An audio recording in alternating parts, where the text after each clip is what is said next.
Message పెట్టాడు. అన్నా మీరు నిజంగా ఈ దేశంలో పుట్టారు, ఈ దేశ పౌరులు అయితే, ఈ దేశాన్ని నిజంగా మీరు ప్రేమిస్తున్నట్లయితే ఏది జై శ్రీరామ్ అనండి అన్నాడు. ఏమన్నాడు?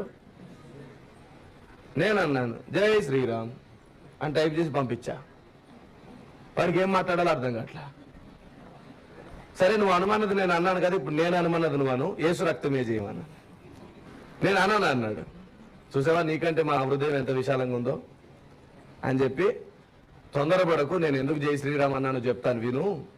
జై శ్రీరామ్ అని ఎందుకు అన్నానంటే, శ్రీరామునిలో నా దేవుని లక్షణములు కొన్ని భూమి మీద కనబడ్డాయి నాకు. తండ్రి మాట విని వనవాసానికి వెళ్ళినట్టుగా క్రీస్తు కూడా తండ్రి మాట విని ఈ లోకంలో శ్రమ పడ్డానికి వచ్చాడు. భార్య కోసం వానరులందరినీ వేసుకొని యుద్ధం చేసినట్లుగా పశుప్రాయులైన మనుషులందరినీ వెంట పెట్టుకుని ఈరోజు మరలా దేవుడు తన భార్యని సంపాదించుకుంటున్నాడు కదా. మనుషులు మనం బుద్ధి లేని వాళ్ళమే కదా, పశుప్రాయులు.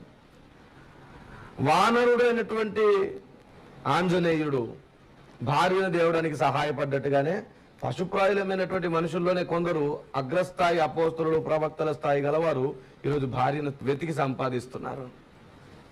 ఇంకా ఇది ఇలా ఉండనిస్తే సీతాదేవి ఆమె భూమాత కుమార్తె, మేము కూడా భూమాత కుమార్తె, ఎందుకంటే ఆత్మలు అక్కడి నుంచే వస్తాయి.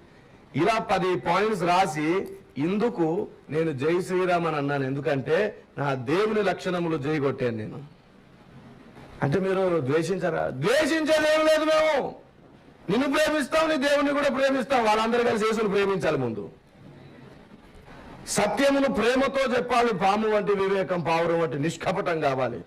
అమ్మ జై శ్రీరామ్ అనేసరి అయిపోయింది, ఇక మనం అపవిత్రులం అయిపోయాం. ఎవరు చెప్పారు? బైబిల్లో ఉంది కదా, వారి పేర్లైనను ఉచ్చరించరాదు.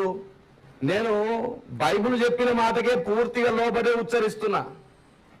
తెలియబడని దేవుడనే బలిపీఠం పేరు పౌలు ఉచ్చరించినట్టుగానే వారికి తెలియని తత్వములను నేను ఉచ్చరించాను. నేను ఏదో దేవత పేరు ఉచ్చరించలేదు, నా దేవుని తత్వములు ధరించుకున్న ఓ వ్యక్తి పేరు ఉచ్చరించాను.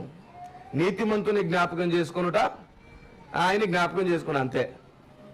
నా ఉద్దేశం వేరు, తన ఉద్దేశం వేరు.